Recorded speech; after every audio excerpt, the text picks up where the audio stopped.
Wanna know how to link SSO to your account in Lovable? Well, no worries. In this video, I'm going to show you an easy step-by-step guide on how you can do it easily in just a few steps. So it's super simple and under a minute, so let's get straight to it.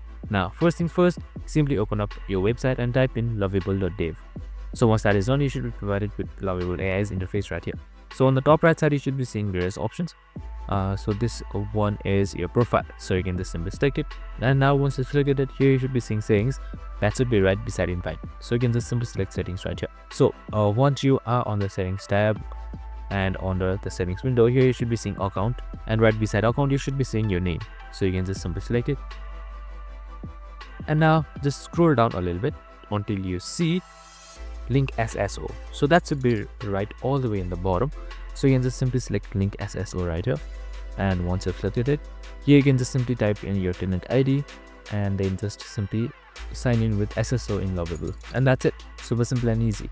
I hope this video helped. If it did, make sure to like, subscribe and tune in with us for more of these videos. Have a good day and see you in the next one.